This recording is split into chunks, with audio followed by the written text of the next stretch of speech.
오늘 본문 말씀은 가나안 땅 정복 이후의 이야기입니다. 가나안 땅은 몇 년 만에 정복을 했죠? 6년 만에 정복을 했습니다. 엄청 빨리 한 것이죠. 가나안 땅에 있는 나라 수가 수십 개가 되는데 6년 만에 그 나라와 수도와 군인들을 다 없앴다는 것은 대단한 일이죠. 그리고 12지파에게 그 땅을 아주 시비 잡히지 않게끔 분배하는데 10년이 걸렸어요. 총 16년 동안 가나안 땅을 정복하고 분배했습니다. 근데 모든 것이 끝난 게 아니었어요. 여전히 저 골짜기라든지 이렇게 인적이 드문 곳에는 가나안 족속들이 모여 살고 있었단 말입니다. 그래서 12지파에게 땅을 분배하면서 그 구석에 숨어 있는 가나안 족속들은 너희들이 다 점령을 해야 된다. 그래서 어떻게 점령을 하느냐? 각 지파별로 점령을 하면 힘이 드니까 여러 지파들이 연합을 해가지고 근처에 있는 지파들이랑 연합을 해서 꼭 숨어 있는 가나안 족속들을 다 죽여 없애야 된다라고 여호수아가 명령했습니다. 자, 그런데 이스라엘 백성들은 그 사명을 감당을 했을까요? 안 했습니다. 이스라엘 백성들이 어떻게 했느냐? 첫째는 싸우질 않았습니다. 오늘 성경에 보면 31절에 보시면 아셀이 악고 주민과 시돈 주민과 알랍과 악십과 헬바와 아빅과 르홉 주민을 쫓아내지 못했다라고 되어 있습니다. 왜 쫓아내지 못했을까요? 무서워가지고, 너무 강해서 싸우면 질까봐 쫓아내지를 못한 것입니다. 첫째는 싸우질 않았어요. 둘째는 만만한 사람들은 노예로 부렸습니다. 32절에 보시면 아셀 족속의 그 땅의 주민 가나안 족속 가운데 거주하였으니 이는 그들을 쫓아내지 못했다. 33절에 보시면 납달리는 벳세메스 주민과 벳아단 주민을 쫓아내지 못하고 그 땅의 주민 가나안 족속 가운데 거주하였으나 벳세메스와 벳아낫 주민들이 그들에게 노역을 하였다라고 됐어요. 노역을 하였다. 이게 무슨 말이에요? 일꾼으로 써먹었다 이 말이에요. 전에 말씀드린 것처럼 이스라엘 백성은 농사를 지어본 적이 없습니다. 근데 가나안 족속들은 농사를 지었거든요. 언제 씨를 뿌리고 언제 비가 오고 언제 추수를 해야 되는지를 몰라요. 이게 아무것도 아닌 것 같아도 굉장히 중요합니다. 여러분들도 농사를 여기서 지어본 분들, 어렸을 때 지어본 분들 계시죠? 제일 중요한 게 뭡니까? 씨 뿌릴 때, 또 뭐 잡초 제거할 때, 또 거둘 때 그 시기가 제일 중요합니다.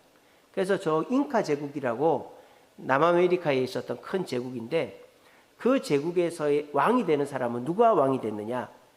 시기를 아는 사람, 언제 비가 오는지, 언제 씨를 뿌리는지, 언제 거둬야 되는지 시기를 아는 사람이 왕이 되었다 그래요.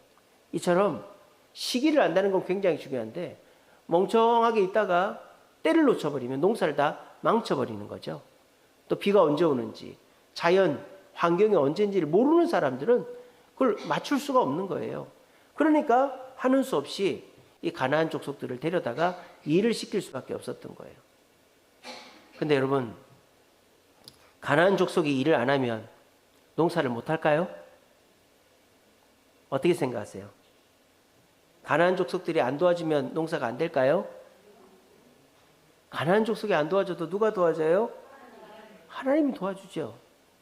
우리는요, 너무 쉬운 길을 택할 때가 많아요.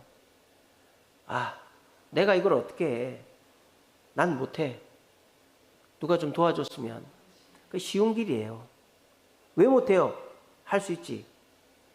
뭐 실패할 수 있고 어려움 당할 수 있죠. 시행착오를 거쳐서 그 일을 해내야 내 것이 되는 거예요. 남이 도와주면 내 것이 되지가 않는 거죠. 저는요, 이스라엘 백성들이 가나안 족속 다 죽이고도 얼마든지 농사 지을 수 있었다고 봅니다. 뭐 한두 해 실패할 수도 있었겠죠. 하지만 하나님께서 도와주시면 가나안 족속 있을 때보다 더 잘 지었을 거예요. 그래서 이스라엘 백성들은 농사를 짓지를 못하니까 가나안 족속들이 우리에게 가르쳐 줘야 된다. 이런 뭐랄까요?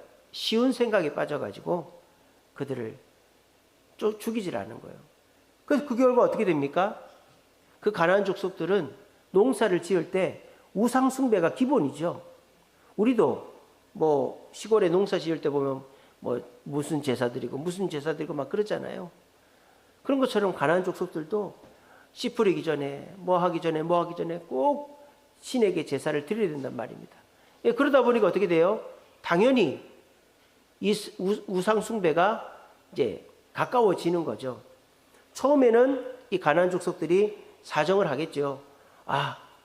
그 이스라엘 백성들한테 선생님, 사장님, 뭐 어르신, 우리가 농사를 지으려면 어쩔 수 없이 우리가 믿는 신한테 제사를 지내고 해야 됩니다. 안 하면 우리 못합니다. 하게 좀 해주세요. 우리는 우상숭배 하면 안 되는데. 그렇게 해. 이렇게 했단 말이에요. 근데 그게 해가 점점 바뀌니까 이 가나안 족속들이 어떻게 변했을까요? 우리는 우상숭배, 우리 신에게 제사 안 하면 못한다고, 배째라고 이런 식으로 하지 않았겠어요? 그러니까 제발 농사 좀 지어줘. 이렇게 해서 우상숭배를 그냥 허락을 해버린 거죠. 근데 그 우상숭배가 가나안 족속들은 대부분 어떤 거냐? 아주 그 음란하고 아주 쾌락적인 거죠. 그걸 보다 보니까 한 번, 두 번 따라하다 보니까 이스라엘 백성들도 우상숭배에 맞설 들여가지고 우상숭배를 하게 된 거예요. 그러니까 일을 시키면 안 됐던 거죠. 자기들이 스스로 하려고 그래야지 남을 의지하면 결국 망하는 거예요. 아프리카가 왜 저렇게 됐을까요? 물론 구호단체들이 잘못한 건 아니지만 구호단체들에게 의지해갖고 저렇게 된 거예요. 우리나라는 어떻게 이렇게 됐을까요? 우리나라 사람들이 일어났기 때문이에요. 여러분, 다른 나라에서 쳐들어와가지고 그 독재자를 물리쳐준다고 나라가 민주화 됩니까? 더 혼란스러워지죠. 이라크를 보세요. 이집트를 보세요. 시리아를 보세요. 리비아를 보세요. 리비아라는 나라 요즘에 이름도 예전에 카다피라는 독재자가 있을 때는 카다피라는 이름이라도 나왔지. 요즘 리비아 눈에도 뉴스에도 안 납니다. 그러니까 독재자가 없어졌다고 나라가 잘 살아지는 게 아니에요. 그러니까 누가 도와줘서 민주화를 이루고 산업화를 이루면 망하는 거예요. 근데 우리나라가 산업화를 이루고 우리나라가 민주화를 이뤘기 때문에 이렇게 나라가 선진국이 될 수가 있었던 거죠. 이스라엘 백성들은 일을 시켜서 편하게 농사를 지으려고 했기 때문에 결국 가나안 족속의 밥이 돼버린 거예요. 자, 그리고 이스라엘 백성들이 어떻게 합니까? 타협을 하죠. 오늘 24절에 보면 이스라엘 백성들이 베델에 사는 사람들한테 이렇게 얘기합니다. 이 성읍의 입구를 우리에게 보이라. 그리하면 우리가 내게 선대하리라. 이게 무슨 말입니까?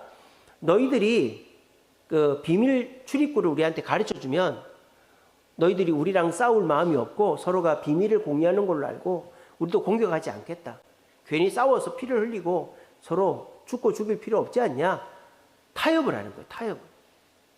그래서 이스라엘 백성들은 여호수아가 골짜기 숨어있는 가나안 족속을 다 죽이라고 그랬는데 너무 무서워하거나 현실적으로 내가 욕심을 냈거나 또 싸우기 귀찮아가지고 타협을 하다 보니까 가나안 족속을 그냥 내버려 둔 거예요. 쉽게 말하면 사명을 그냥 버려버린 것이죠. 사명을 버려서 편해지고 모든 것이 뜻한 대로 됐을까요? 400년 동안의 사사기가 시작이 되는 거예요. 그렇게 사정을 하고 우리를 살려만 주면 우리는 쥐죽은 듯이 살겠다고 우리가 농사 지어주겠다고 했던 그 가나안 족속들이 숨어가지고 이를 갈고 그래가지고 결국 힘을 키워서 이스라엘 백성들을 공격하고 그들에게 시달림을 당하는 게 사사시대입니다. 이게 뭐예요? 사명을 팽개치면 결국 내 일상도 무너지게 되어 있다는 뜻입니다. 사명은 힘든 것이죠. 힘들지 않은 사명은 사명이 아니죠. 놀이일 뿐입니다. 여러분, 일과 놀이의 차이가 뭡니까? 자, 일은 힘들어도 쉴 수가 없죠. 그게 일이에요. 놀이는 힘들면 안 해도 돼요. 그게 일과 놀이의 차이예요. 그러니까 우리가 일을 한다라는 거, 내가 뭔가를 해야 된다는 거는 당연히 힘든 것입니다. 공부를 놀이처럼 하라는 것은 안 될 말이에요. 공부는 힘든 거죠. 공부를 놀이처럼 하면 공부가 아닌 것이고 그건 놀이죠. 그러니까 요즘 사람들은요, 요즘 선생님들이나 교육가들은 놀면서 공부할 수 있다고 뉴스하고 그렇게 합니다. 그거는 뭡니까? 공부를 하향평준화 시키는 거죠. 공부를 놀이로 만들어 버리는 거예요. 사탄 마귀는 저와 여러분들에게 모든 것을 놀이로 만들어 버리라고 하는 거예요. 놀이로 만들어 버려요. 일도 놀이로 만들고, 공부도 놀이로 만들고, 가정도 놀이로 만들고, 교회도 놀이로 만들고, 신앙도 놀이로 만들어라는 거예요.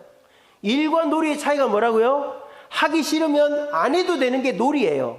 그래서 요즘 사람들 일도 하기 싫으면 안 하고, 공부도 하기 싫으면 안 하고, 가정도 하기 싫으면 버리고, 직장도 하기 싫으면 버리고, 신앙도 하기 싫으면 버리고, 사명도 하기 싫으면 버리는 거예요. 이게 뭐예요? 사탄 마귀의 계략이다라는 거예요. 거기에 이스라엘 백성들이 빠졌다 이 말입니다. 힘드니까 안 해버린 거예요. 그리고 어떤 생각을 합니까? 꼭 그걸 해야 되나 이런 생각을 하는 거예요. 여러분, 사명이라는 것은요, 내가 기본적으로 하는 일 위에 있는 것입니다. 아시겠죠? 여러분들이 기본적으로 해야 될 일 있잖아요. 먹고 살아야 되니까 우리가 뭐 가정에서 아이들 키우고 또 살림을 하고 직장 생활을 하고 그리고 내가 교회 신앙생활을 하고 이거를 사명이라고 말하진 않죠. 그죠? 내가 가정에서 아이들 키우고 뭐 이렇게 살림하고 나가서 돈 벌어오고 신앙생활하는 걸 사명이라고 하진 않아요. 그냥 일하는 거죠. 사명은 뭡니까? 그 위에 하나를 더 얹히는 것을 사명이라고 하는 거죠. 그러니까 사명은 힘들다고 하는 거예요. 남들은 그냥 뭐 벌어오는 돈 갖고 살림하고 아이들 키우는데 남편이 죽었다든지 뭐 남편이 직장을 잃어서 내가 밖에 나가서 돈을 벌고 아이들 키운다. 그런 사람은 사명을 감당하는 사람이다. 그렇게 불리는 거죠. 또 그냥 출근해서 돈 벌고 하는 직장 생활이 아니라 회사가 위기에 빠졌는데 그 위기를 건지기 위해서 내가 월급을 반납하고 밤을 새가면서 일을 하는 사람을 그 직장에 사명이 있는 사람이다. 그렇게 얘기하죠. 또 그냥 내가 시간 날 때 교회 오고 내가 예배 드리고 내가 놀고 내가 적당히 신앙생활 하지 않고 남들이 오지 않는 시간에 와서 예배 드리고 남들이 하지 않는 봉사를 하고 남들이 외면하는 일을 하는 사람을 그런 그 교회에서 직분을 감당하는 사람을 사명자라고 하는 거예요. 그러니까 사명은 내가 기본적으로 하는 일에 하나를 더 얹히는 거예요. 그러면 사람들이 어떤 생각을 합니까?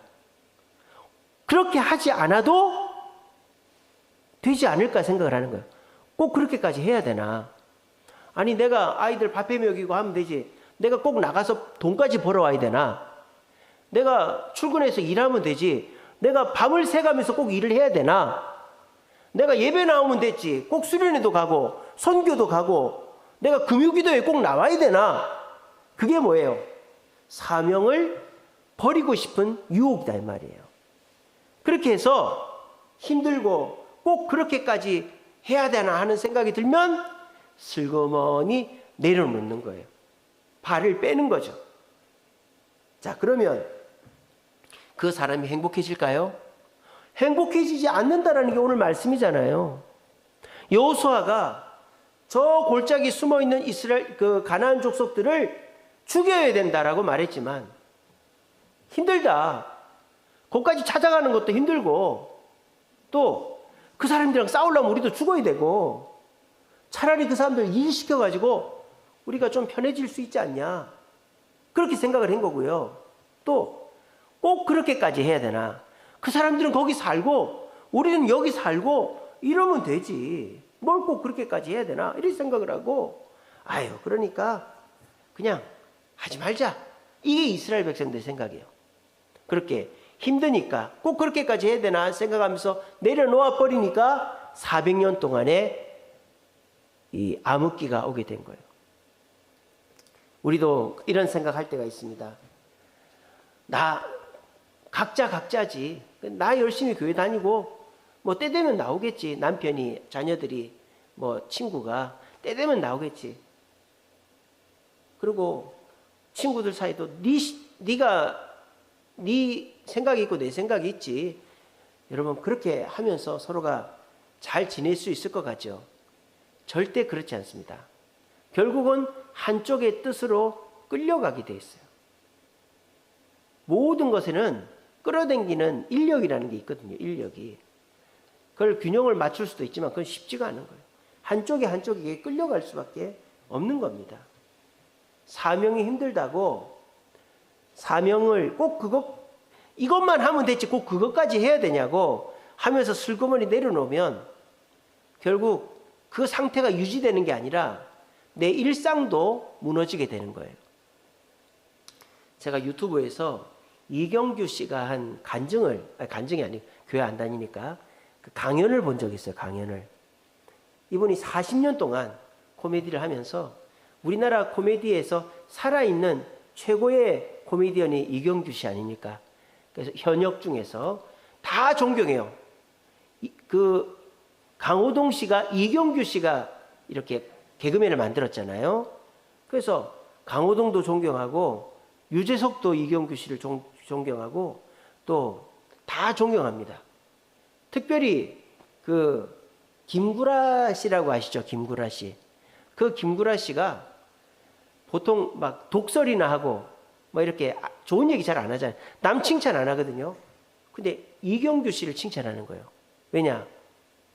다른 사람들은 이 김구라 씨가 옛날에는 음담패서라는 그런 팟캐스트 방송을 했었어요. 라디오 방송을 음담패서라는. 그러니까 완전히 막장으로 간 거죠.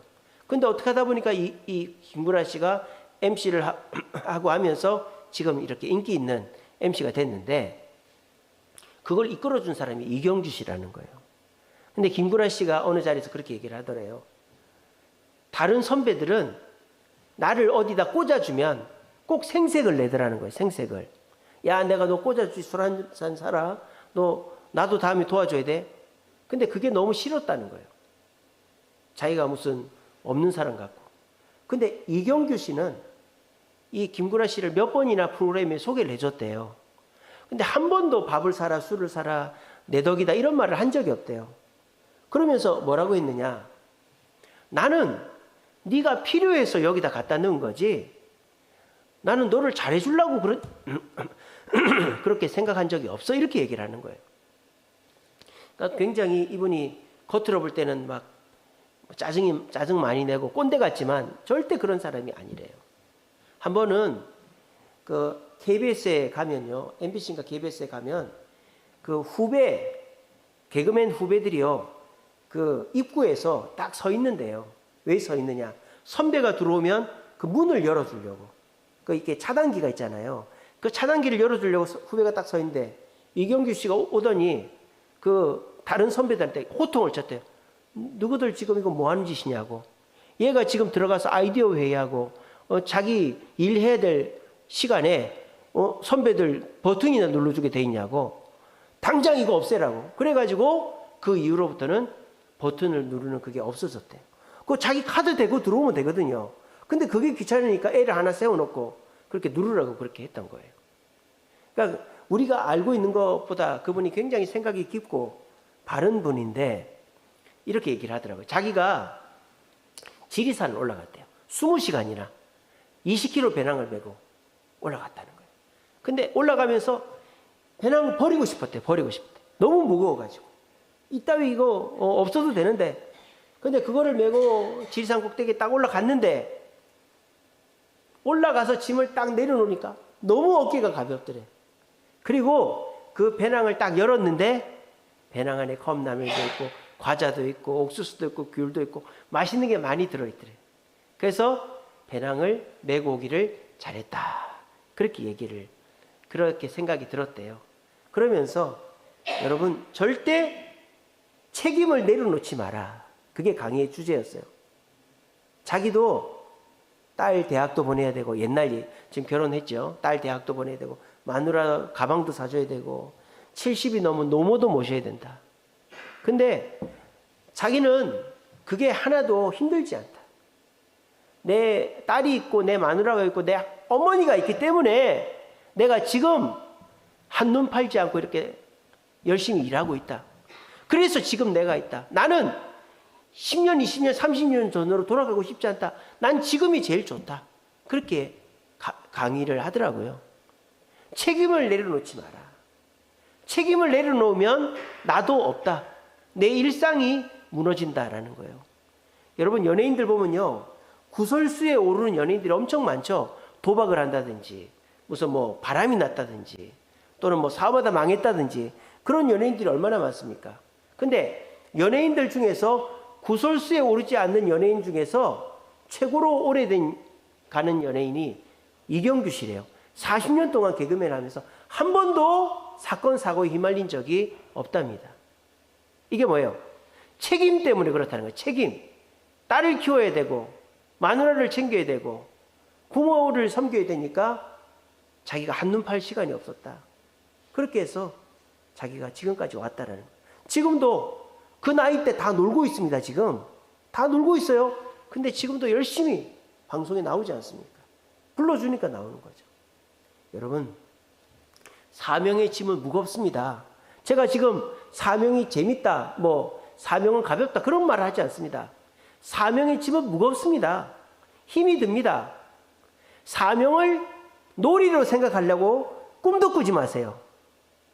일과 놀이는 다른 거예요. 일은 힘든 거예요. 놀이는 재밌는 거예요. 일과 놀이의 차이는 뭡니까? 내가 그만두고 싶으면 그만둘 수 있는 게 놀이고, 그만둘 수 없는 게 일이에요. 허리가 아프고 팔이 부러질 것 같고 온몸에 감기 몸살이 걸려도 나가야 되는 게 일이고, 그래서 안 해도 되는 건 놀이가 되는 거예요. 사명은 놀이가 아닙니다. 재미있게 사명 감당하고 하고 싶을 때 하고, 그건 사명이 아니죠. 놀이죠. 여러분, 신앙생활은 놀이가 아니에요. 직분은 놀이가 아니에요. 직분은 사명이에요. 직분을 사명으로, 일로 성실하게 감당할 때 그것이 나를 살리고 나를 유지시키고 결국 내가 타락하지 않고 주저앉지 않고 점점 우상향하면서 성장할 수 있게 만드는 것입니다. 이스라엘 백성들은 사명을 팽개쳤어요. 꼭 거기 가서 싸워야 되나? 우리도 죽어야 되는데 서로 그냥 잘 지내면 안 될까? 결국 그 사람들이 힘을 키워서 이스라엘을 400년 동안 지배하게 된 것입니다. 꼭 이렇게까지 해야 되나?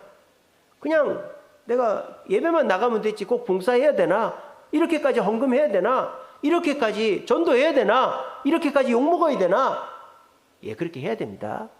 그게 여러분들을 살리고 유지시키고 여러분들에게 더 큰 복과 행복을 주는 줄로 믿으시고, 이경규 씨가 그 20kg나 되는 짐을 지고 올라갔는데 결국은 그 산꼭대기에서 그 짐을 펼쳐보았을 때 아, 이걸 메고 오길 잘했다 라고 얘기하면서 행복을 누렸던 것처럼 사명을 감당하여 행복을 누릴 수 있는 저와 여러분들 되시기를 간절히 바랍니다. 그러면 이 사사시대 때 사명을 감당한 사람이 없었느냐? 있었습니다. 그 중에서 한 명이 기드온이죠. 기드온 이후의 사사들은 타락하기 시작합니다. 타락의 정점이 삼손이죠. 근데 이 기드온은 사명을 잘 감당했어요. 자, 기드온은 원래 어떤 사람이었습니까? 겁쟁이였죠. 이기적인 사람이었죠. 자기 혼자 먹고 살라고 곡식을 몰래 저 먼데 있는 포도주 즙 짜는 데 가지고 빻아가지고 곡식을 그래서 빻아서 빵을 만들어 먹던 그런 이기적이고 겁쟁이가 기드온이었어요. 기드온은 그냥 일상이 뭡니까? 그냥 몰래 숨어서 곡식 빻아서 가루 만들어서 빵으로 하루하루 연명하는 그게 기드온이었어요. 기드온은 그런 사람이었어요. 근데 하나님이 그 기드온에게 사명을 주십니다. 이스라엘을 구원하고 미디안을 물리치라는 사명을 주셨어요. 이거는 기드온이 안 해도 될 일이에요. 너무 힘든 일이에요. 근데 하나님이 하라고 합니다. 기드온이 어떻게 합니까? 순종을 합니다. 기도는요, 한 번도 싸워보지 않았어요. 기도는 두려움이 많았어요. 근데 해보지 않고 싸워보지 않고 더군다나 사람들이 안 된다고 하는 그 일을 기도는 감당하기 시작합니다. 첫째로 하나님이 시키는 대로 합니다. 기도원이 한 번도 싸워보지 않았는데 어떻게 싸워야 되는지, 군대는 어떻게 모아야 되는지 아무것도 몰라요. 기도원은 하나님이 시키는 대로 합니다. 먼저 할 수 있는 것부터. 너희 동네에 있는 바알의 제단을 무너뜨려라. 그렇게 했어요. 자, 바알의 제단을 무너뜨리는 거 겁나는 일이죠. 하지만 미디안 군대하고 싸우는 거에 비교하면 쉬운 일이에요? 어려운 일이에요? 혼자 할 수 있어요. 혼자 감당할 수 있어요. 기도원이 그걸 했어요. 근데 그 일도 위험한 일. 동네 사람들이 난리가 난 거예요. 야, 너 뭔데 우리 신을 무너뜨려? 기도원을 잡아 죽이려고 하니까 놀라운 기적이 벌어졌습니다. 기도원의 아버지가 저 바알이 진짜 신이냐? 저거 우상 아니냐? 내 아들이 뭔 잘못했는데 날 죽여라. 이렇게 하는 거예요. 그래서 동네 사람들이 꼼짝을 못하는 거예요. 아무 말 못해. 왜? 기도원의 아버지가 그 바알 신 관리인이었기 때문이에요. 자기가 책임지겠다고 내 아들 가만히 있더라고. 이 아버지가 기도원을 때려 죽여야 되는데 자기 아들은 참아 죽일 수. 아버지가 변화된 거예요. 사명을 감당하면 여러분의 자녀들이, 남편의 아내가, 지인들이, 부모 형제가 변화될 줄로 믿으시길 바랍니다. 기도원이 사명을 감당하니까 우상 숭배자 아버지가 변화됐어요. 제일 먼저. 그리고 기도원이 싸워본 적이 없잖아요. 군대를 모으고 싸워야 되는데 어떻게 합니까? 하나님이 시킨 대로 해요. 군대를 모아라. 32,000명이 왔어요. 근데 가만히 보니까 겁먹고 또 싸울 의욕이 없는 사람들이 많은 거예요. 돌려보내라. 그래서 돌려보냈어요. 그리고 또 물 먹는 거로 또 돌려보냈어요. 300명을 남겼어요. 300명을. 이거는 상식적으로 생각해도 안 되는 일이죠. 어떻게 수많은 미디안 군대가 300명이 싸워요. 근데 기드온은 자기 상식을 내려놓고 하나님의 뜻에 순종하면서 사명 감당합니다. 여러분, 사명은 내 뜻대로 감당하는 게 아니에요. 내 생각대로 하는 거는 사명이 아니라 그냥 내 일이죠. 사명은 하나님의 뜻대로 감당하는 것입니다. 하나님이 멈추라면 멈추고 가라면 가고 해야 되는 거예요. 열정이 있는 분들이 실수하는 게 뭡니까? 내 욕심으로, 내 생각으로 할 때가 많아요. 그런 분들은 멈출 때가 필요한 것이죠. 하나님이 멈추라면 멈춰야 되는 거예요. 그리고 기도는 싸워본 적이 없다 그랬잖아요. 근데 하나님이 싸우는 법을 가르쳐 주죠. 횃불에다가 횃불을 항아리 속에 감추고 300명이 가서 횃불을 빼고 항아리를 한꺼번에 깨면서 겁을 준 다음에 칼을 들고 기도를 위하여, 여호와를 위하여 기도를 위하여 하면서 불을 지르고 죽이라고 했어요. 그대로 했어요. 그래서 이겼습니다. 지금 제가 말씀드린 거, 여러분들, 기도는 원래 겁쟁이였고 이기적인 사람이었어요. 근데 이 기도원이 하나님의 사명을 받았어요. 근데 미디안 군대를 물리치라는 그 사명을 어떻게 해야 될지를 몰랐어요. 근데 기도는 어떻게 합니까? 첫째는 하나님이 가르쳐 주는 대로 합니다. 여러분들도 내가 가정에서, 직장에서, 교회에서 하나님이 사명을 주실 때 우리가 제일 먼저 나오는 말은 이걸 내가 어떻게 합니까? 그런 말이 나오죠. 오늘부터 그 말을 하지 마십시오. 내가 이걸 어떻게 합니까? 이러지 마시고 저를 따라합니다. 어떻게 하면 될까요? 큰 소리로 어떻게 하면 될까요? 이걸 어떻게 합니까? 하고 어떻게 하면 될까요는 천지 차이죠. 앞으로 그렇게 하십시오. 하나님이 가정에서 어떻게 해라, 직장에서 이렇게 해라, 교회에서 이렇게 해라 할 때 이걸 어떻게 합니까? 이러지 마시고 어떻게 하면 될까요? 하나님 말씀해 주세요. 물어보십시오. 그리고요, 기도는 하나님이 시키는 대로 합니다. 내 생각대로 하는 게 아니라 주님 뜻대로 순종합니다. 그랬더니 어떻게 됩니까? 미디안 군대를 다 물리치게 된 거예요. 한 번도 싸워보지 않았는데 기도는 물리치게 된 것입니다. 이게 뭡니까? 하나님께 물어보고 하나님이 하라고 하는 대로 한 걸음 한 걸음 한 걸음 나가니까 그 끝에는 성공이 있더라는 거예요. 링컨이 남북 전쟁을 할 때, 전쟁을 할 때마다 다리를 부시면서 갔대요. 부하들이 물어봅니다. 각하, 우리가 져서 도망을 쳐야 될 때도 있는데 다리가 무너지면 우리가 도망을 못 치지 않습니까? 라고 얘기했다는 거예요. 그때 링컨이 얘기했답니다. 내 머릿속에 패배라는 생각은 없다. 우리는 지지 않을 것이니까 도망칠 생각하지 마라. 이렇게 했다는 거예요. 여러분, 사명 감당하는 자는요, 이걸 어떻게 해? 이런 생각하면 안 돼요. 하나님이 가르쳐 주신 대로 하면 그 끝에는 승리가 있는 줄로 믿으시기를 바랍니다. 자, 기드온, 성경에 어떤 사람으로 기록되어 있죠? 겁쟁이 이기적인 사람으로 기록되어 있습니까? 아니죠. 여룻바알로 기록되어 있죠. 바알을 무너뜨린 자, 하나님의 사명을 감당한 자, 그래서 이스라엘 백성들이 왕이 되어달라고 한 자가 기드온이었어요. 이 기드온, 사명을 감당할 때 전혀 다른 사람으로 기억됩니다. 오늘 자리에 계신 분들도 내가 남들에 비해 뛰어나지도 못하고 오히려 단점이 많을 수 있어요. 하지만 여러분들이 주님이 주신 사명, 가정의, 직장의, 교회의 사명을 감당할 때 여러분들은 그 사람들에게 원래 내 모습으로 기억되는 게 아니라 사명을 감당한 누구누구누구로 기억되게 될 것입니다. 우리 모두 힘들죠? 오늘 이 금요기도에도 감기가 지금 너무 심하게, 오늘 제가 병원에 갔는데 저도 지금 감기가 어제 밤에 열이 40도까지 올라갔었어요. 그래가지고 죽는 줄 알았어요.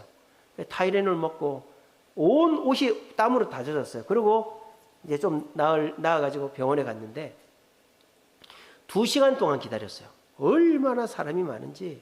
지금 감기가 난립니다, 난리. 근데 저는 이제 타이레놀 2알 먹고 열이 내린 거 보니까 독감은 아니에요. 그래서 지금은 괜찮은데 약 먹어서. 지금 감기가 난립니다. 그러니까 우리가 이 금요기도에 감기 또 새해부터 바쁘고 나오는 게 쉽지가 않으시겠죠. 하지만 일과 놀이는 다르다는 거 기억하십시오. 내가 여유 있으면, 기분 좋으면, 몸이 좋으면 오는 건 놀이예요. 내가 몸이 아파도, 감기가 걸려도, 내가 바빠도 오는 게 일이다 이 말이에요. 사명이다 이 말이에요. 그렇게 사명을 감당할 때 어떻게 해? 이런 생각하지 마시고 주님께 물어가면서 한 걸음 한 걸음 하는 거예요. 그러면 그 끝에는 내가 생각지도 못한 또 다른 나의 모습, 남들이 정말 존경할 만한 나의 모습이 기다리고 있는 거예요. 여러분, 세상의 일도 열심히 하면요 인정받는데 하물며 주님의 일은 어떻게 되겠습니까? 올 한 해 우리가 뭐 열심히 돈 벌고 열심히 노력해서 성공하기에는 참 쉽지가 않을 것 같아요. 이게 저성장의 늪에 빠져 있기 때문에. 근데 저와 여러분들이 주님의 사명을 감당하면 주님께서 사명 감당하는 자에게 주시는 복을 여러분들에게 주실 거예요. 그것이 여러분들의 2025년도의 돌파구가 될 수 있습니다. 우리 사실을 굳게 믿으시고, 주님, 내가 사명 감당함으로